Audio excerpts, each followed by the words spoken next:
आप सभी साथियों का स्वागत है एक और महत्वपूर्ण वीडियो में। इस वीडियो में बात करने वाले हैं एक झारखंड कर्मचारी चयन आयोग की तरफ से जो नोटिफिकेशन जारी किया गया है उसके बारे में। ये क्यों मैं बता रहा हूँ, क्योंकि इस परीक्षा को देने के लिए आपका डिप्लोमा अगर है तो ये परीक्षा केवल आपके लिए है।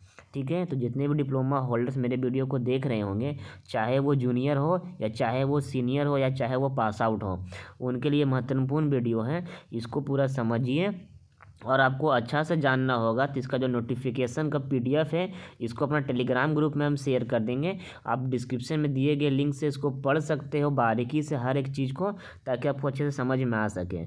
चलिए इस वीडियो में आगे बढ़ते हैं। ये नोटिफिकेशन जो जारी किया गया है, इसका विज्ञापन संख्या कितना है वो समझ लेते हैं। 06/2021।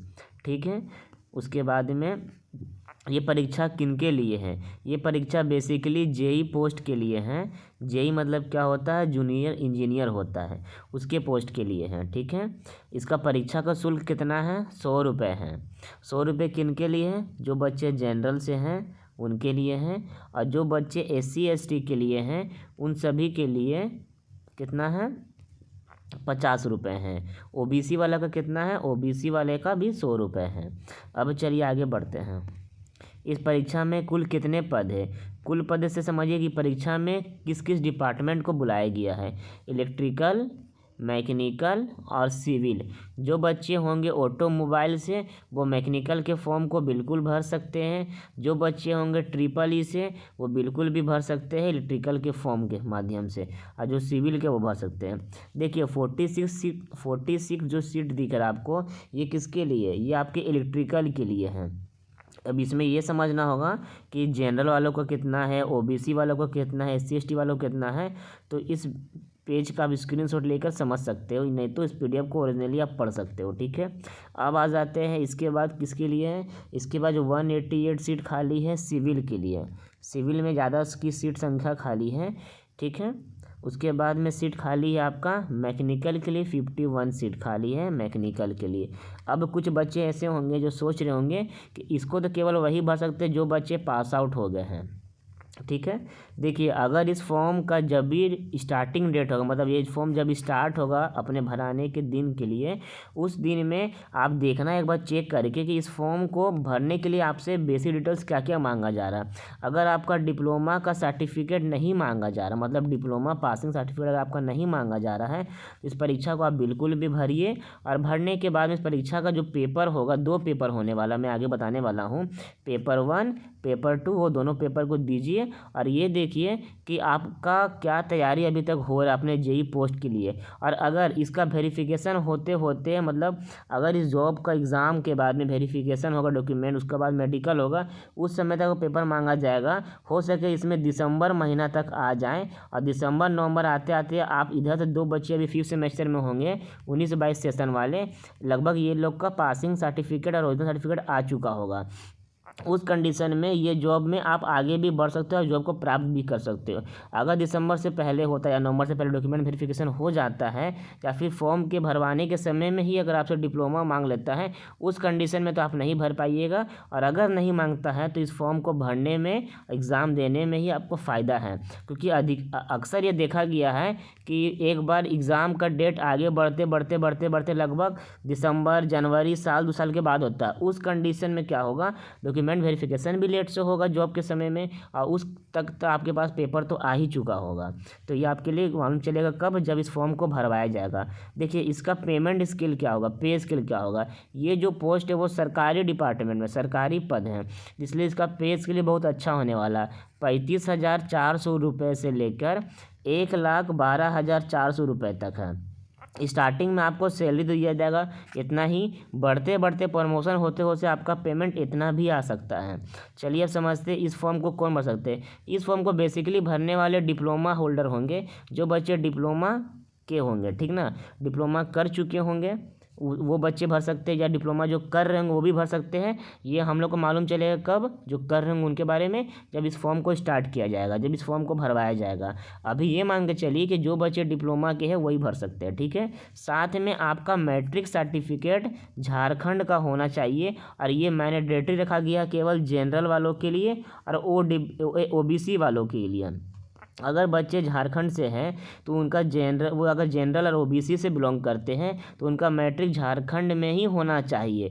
डिप्लोमा भले आप ऑल ओवर इंडिया में कहीं से पढ़ लीजिए, कोई फ़र्क नहीं पड़ता, मगर मैट्रिक आपका यहीं का होना चाहिए। और अगर आप बच्चे झारखंड में SC ST कैटेगरी से होंगे, ST ST कैटेगरी से होंगे, तो अगर आपका मैट्रिक झारखंड से नहीं भी है, ऑल ओवर इंडिया में से कहीं से भी है और डिप्लोमा भी कहीं से है, तो भी आप फॉर्म को भर सकते हैं। तो एक तरह का छूट दिया गया है इन्हें। और बाकी जो बच्चे जनरल से होंगे और OBC से, उनका मैट्रिक झारखंड से होना ही चाहिए, ठीक है। अब मांगते हैं कि इसमें लिखा हुआ न्यूनतम शैक्षिक योग्यता, इसमें कम से कम क्या लिखा उसको आप एक एक करके पढ़ लीजिएगा। हर एक बात को मैं बता नहीं पाऊंगा इस वीडियो में। जो भी इस फॉर्म को भरने में इंटरेस्टेड होंगे या समझना चाहते हैं, लगभग 33 पेज का PDF है, इसको ध्यानपूर्वक पढ़िएगा ताकि आपको हर एक बात समझ में आ सके।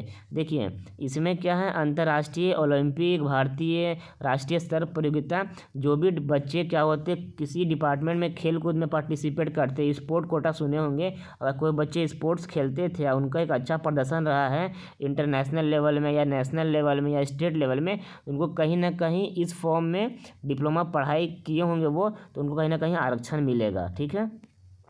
अब समझते हैं कि इसका न्यूनतम एज भरने कितना। इसमें कम से कम भर वही सकते जिनका एज 18 साल हो चुका है। अब आप ये मत सोचना कि 18 साल इस फॉर्म के दिन तक गिना है, नहीं, इस दिन को काउंट कब किया जाएगा, 1/8 तक। मतलब जो बच्चा का 1 अगस्त 2021 तक में 18 साल हो गया होगा, वही बच्चा इस फॉर्म को भर सकते हैं। अगर आपका 2022 के फरवरी मंथ में, जनवरी मंथ में होता है तो आप नहीं भर सकते हो। इसके लिए आपका 2021 होना ज़रूरी है। तो 2021 तक आप 18 साल हो जाता है, इस फॉर्म को आप भर सकते हो। अधिकतम एज कितने वाले होंगे, क्योंकि कुछ बच्चे ऐसे भी इस वीडियो को देख रहे होंगे जिनका एज बहुत ज़्यादा होगा, उनके लिए क्या है, जो बच्चे जनरल से उनका 35, जो बच्चे आपका OBC से 37, जो भी महिला है उनके लिए 38 है, और जो SC ST से है उनके लिए 40 है। चलिए ठीक है, अब आगे समझते हैं इस फॉर्म के बारे में। नीचे में देख लेता हूँ। हाँ, इस फॉर्म में आरक्षण किन्हें मिलेगा उसको एक बार अच्छा से पढ़ लीजिएगा। ऐसा नहीं कि आप सोचिएगा मुझे आरक्षण मिलेगा OBC से होने में, तो OBC में से किसको मिलेगा, नॉन क्रीमी लेयर को मिलेगा या क्रीमी लेयर को मिलेगा, ये आपको देखना होगा। इसके लिए मैं स्पेशली वीडियो बना चुकी है, जिसका लिंक आपको डिस्क्रिप्शन में देखने को मिल जाएगा। इस वीडियो के बाद में जो बच्चे OBC से बिलोंग करते हैं उस वीडियो को अवश्य देखिएगा, नहीं तो आप इस आरक्षण में आपको दिक्कत हो सकता है। साथ में आपका जो भी आवासीय बना होगा वो कब का बना हुआ होना चाहिए, नहीं तो आपका इस फॉर्म में दिक्कत होगा। तो देखिए लिखा हुआ है 19/7/2019 के पूर्व अंचल अधिकारी के स्तर से निगृहित स्थानीय निवासी प्रमाण पत्र मान्य नहीं होगा। मतलब इस दिन से पहले अगर आपका पास आवासीय बना हुआ है अंचल अधिकारी से तो वैलिडिटी नहीं है, मतलब इसके बाद का ही होना चाहिए। 2/6/2016 से पूर्व किसी भी स्तर से निगृहित स्थानीय निवासी प्रमाण पत्र मान्य नहीं होगा। मतलब इससे पहले का अगर कहीं से भी आपके पास आवासीय बना हुआ है तो मान्य नहीं होगा। इसलिए आपका पास रिसेंट का आवासीय होना अनिवार्य अगर नहीं है तो बनवा लीजिए, अभी भी समय है, ठीक है। उसके बाद में जाति प्रमाण पत्र कब का होना चाहिए और किस फॉर्मेट का होना चाहिए, किनके द्वारा होना चाहिए, वो सभी जिसमें लिखा होगा। अगर ये सब आपके पास रहेगा तभी आपको कहीं ना कहीं जाकर लाभ मिलेगा, अन्यथा दिक्कत है। और इसमें एक चीज़ ये भी लिखा होगा कि किस कंडीशन में आपका फॉर्म को रिजेक्ट कर दिया जाएगा। मतलब आपने तो फॉर्म भर दिया, आपको लगा कि हम फॉर्म भर दिए, पर आपका एडमिट कार्ड ही नहीं आएगा, नहीं आपका एग्ज़ाम देने का मौका मिलेगा। तो वो किस कंडीशन में होगा वो इसमें लिखा हुआ है। एक चीज़ बारीकी से उसको पढ़ लीजिएगा ताकि आपका फॉर्म सही से जमा हो सके, आपको सही से एडमिट कार्ड आ सके। चलिए अब बात कर लेते हैं इसका परीक्षा पैटर्न क्या होने वाला है, ठीक है। देखिए इस परीक्षा में 2 पेपर होने वाला है, पेपर 1 और एक पेपर 2। पेपर 1 को जो बच्चे पास करेंगे वही बच्चे पेपर 2 को दे सकते हैं। पेपर 1 में अगर आप फेल कर जाते हो तो पेपर 2 आपके लिए नहीं होगा। पेपर वन में टोटल 120 क्वेश्चन होगा। 120 क्वेश्चन में से 80 क्वेश्चन जो होगा वो आपका सामान्य आंतरिक, मतलब आपका जनरल टेक्निकल जो होता है ना, चाहे आप किसी भी ब्रांच से बिलोंग करते होंगे, टेक्निकल का जो जनरल क्वेश्चन होता है वो आपके लिए 80 नंबर का आने वाला है। उसके बाद में क्या है, 40 नंबर का सामान्य जीके, मतलब जनरल साइंस जो होंगे वो पूछा जाएगा आपसे जनरल साइंस से। तो 80 नंबर में जो पूछा जाएगा वो सभी ब्रांचों का जो मिला के फर्स्ट ईयर का कॉमन पेपर होता है या सेकेंड ईयर में कुछ कॉमन पेपर होता है उससे पूछा जाएगा आपका, ठीक है। इसका सिलेबस नीचे दिया हुआ है। और जो बच्चे पेपर वन में क्वालिफाई कर जाते हैं उनका ही पेपर टू होगा। पेपर टू में क्या होगा, पेपर वन को क्वालिफाई करने के वाले बच्चे को पेपर टू के लिए बुलाया जाएगा। इसके लिए दोबारा से फॉर्म भरवाया जाएगा। उस बच्चे वही बच्चे भर पाएंगे जो बच्चे पेपर वन को क्वालिफाई कर चुके होंगे। उसके साथ में पेपर टू में पूरा क्वेश्चन आपका टेक्निकल क्वेश्चन होगा और आपका ब्रांच पेपर से रिलेटेड होगा। मतलब अगर आप इलेक्ट्रिकल के होंगे तो इलेक्ट्रिकल का ही क्वेश्चन आपसे प्रश्न पूछा जाएगा, पूरा 120 क्वेश्चन रहेगा। और अगर आप मैकेनिकल का तो मैकेनिकल का, सिविल का है तो सिविल का। इसमें भी आपको 2 घंटा का समय मिलेगा एग्ज़ाम देने के लिए और इसमें 2 घंटा समय एग्ज़ाम देने के लिए मिलेगा। एग्ज़ाम किस पैटर्न में होगा, एग्ज़ाम आपका होगा CBT फॉर्म में होगा, कंप्यूटर बेस्ड टेस्ट होगा। ये क्या होता है, जिस तरह से पहले MCQ होता था हम सभी लोग का, तो ये होता था OMR सीट में, मतलब हम लोग बैठते थे पेन कॉपी लेकर और एक पेज में हम लोग को गोल गोल गोल गोल करना पड़ता था, 4 ऑप्शन में 1 ऑप्शन टिक करना पड़ता था। उसी तरह का होता है CBT। इसमें भी क्वेश्चन MCQ ही पैटर्न में आती है। इसमें क्या होता है कि आपको वहाँ पे ऑनलाइन जमा करना, मतलब सिस्टम पे बैठकर आपको सबमिट करना है। सबमिट के बाद में डायरेक्टली आपका जो आंसर सीट रहेगा वो डायरेक्टली जमा हो जाता है उस एग्ज़ाम काउंसलिंग के पास में। उसी आधार पे आपको तुरंत और अच्छा से रिजल्ट आ सकता है। OMR सीट में क्या होता था कि इसको स्कैन करने में समय लगता था, कहीं कहीं पेपर गुम हो जाता था, ये सब प्रॉब्लम होती थी। एग्जाम आपको CBT में प्लस है जो भी क्वेश्चन आपसे पूछा जाएगा, चाहे वो पेपर वन के लिए हो या पेपर टू के लिए हो, इसमें बेसिकली आपका लिख दिया गया है कि आपका क्या क्या पूछा जाएगा। इसको आप एक बार पढ़ लीजिएगा, सिलेबस पूरा गिवन है। इस सिलेबस को अगर आप फॉलो करते हो तभी आपका एग्ज़ाम निकलेगा। नहीं फॉलो कीजिएगा, सोचिएगा कि जो पढ़ रहे उससे निकल जाएगा तो दिक्कत है। ठीक है, अब चलिए समझते हैं अंतिम में क्या लिखा हुआ इसमें। ये बहुत बड़ा पेज का, थोड़ा बारीकी से आपको पढ़ना होगा। जो भी लोग इसमें इंटरेस्टेड होंगे उनका फ़र्ज़ बनता है कि इस PDF को पूरा अच्छी तरह से वो पढ़ ले, नहीं पढ़िएगा दिक्कत है। देखिए नीचे में लिखा हुआ कि किस कंडीशन में आपका जाति होना चाहिए, किस कंडीशन में OBC, किस कंडीशन में रेसिडेंट है, तो ये सब फॉर्मेट दिया हुआ है। तो इसका ऑफिशियल जो लिंक है ना वो मेरे टेलीग्राम, मतलब ऑफिशियल जो नोटिस है वो टेलीग्राम में मैं शेयर कर दिया हूँ। इसका लिंक आपको डिस्क्रिप्शन में मिल जाएगा, वहाँ ज्वाइन होइएगा और इस PDF को डाउनलोड कर लीजिएगा। डाउनलोड कर इसको पढ़ सकते हो, ठीक है। और आशा और उम्मीद इस वीडियो आपको मदद मिली होगी। इस वीडियो को शेयर कीजिएगा, प्रयास कीजिएगा कि आपके जितने भी सीनियर्स हैं उन तक इस वीडियो का पहुंचा सको। पहुंचाने के बाद में अगर आप इसमें इंटरेस्टेड हो तो जब भी इसका फॉर्म स्टार्ट होगा उस फॉर्म को भर लीजिएगा, ठीक है। अब मैं कहाँ इसमें डेट लिखा हो तो मैं देख लेता हूँ।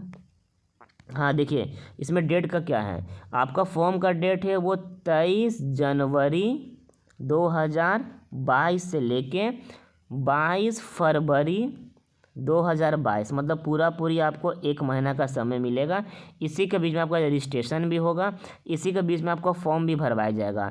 तो जब भी आप फॉर्म भरिएगा कुछ बातों को ध्यान रखना होगा। जैसे कि मैं समझा देना चाहता हूँ अपने तरफ से, आपका ईमेल जो होगा, ईमेल ID वो हमेशा ऑफिशियल होना चाहिए। ऑफिशियल मतलब अगर आपके पास ईमेल मोबाइल में रजिस्टर्ड है, आप उसका पासवर्ड याद नहीं रखे हो, उस ईमेल का यूज मत करिए, बल्कि एक नया ईमेल क्रिएट कीजिए जिसका ID और पासवर्ड आपको याद रहे या कहीं लिख कर रख लीजिए, उसी ईमेल का यूज कीजिएगा। और रिसेंट फ़ोटो ही रखिएगा, मतलब रिसेंट जो होता है फ़ोटो आपका पासपोर्ट साइज का, उस फ़ोटो का ही यूज कीजिएगा।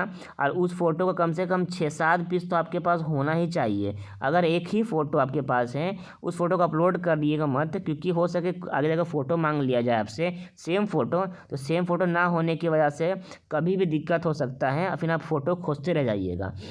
इसलिए ईमेल ID और रिसेंट फ़ोटो, मोबाइल नंबर आपका चालू होना चाहिए, क्योंकि मैसेज आने की संभावना रहती है सब चीज़ में। तो ये सब चीज़ अगर आपके पास चालू सही से रहेगा तभी सही है। और कभी भी फॉर्म भरिए तो कैपिटल लेटर का यूज कीजिएगा, कैपिटल लेटर का। ये नहीं कि नाम भरिए स्मॉल। जैसे मेरा नाम कुंदन तो मैं लिखूँगा KUNDAN। अब अगर मैं लिख देता हूँ KUNDN तो ये भी सही है, स्पेलिंग दोनों सेम का सेम है ये, मगर स्मॉल ना लिखते हुए मैं कैपिटल यूज करूँगा ताकि बारीकी से समझा जा सके कि हाँ ये ए है, ये यू नहीं है, नहीं तो कहीं कहीं दिक्कत होने की संभावना रहती है। ये सब बेसिक ट्रिक्स हैं। अब बाकी जब फॉर्म स्टार्ट होगा तो मैं प्रयास करूँगा किसी सीनियर्स का फॉर्म भरकर आप सभी को दिखा सकूँ। तो चैनल को सब्सक्राइब कर लीजिएगा ताकि आपको जब वो फॉर्म को भरूँ तो उस फॉर्म का पूरा मतलब वो वीडियो को देख के आप समझ सके और आपसे गलती ना हो। तब तक के लिए जय हिंद, जय भारत।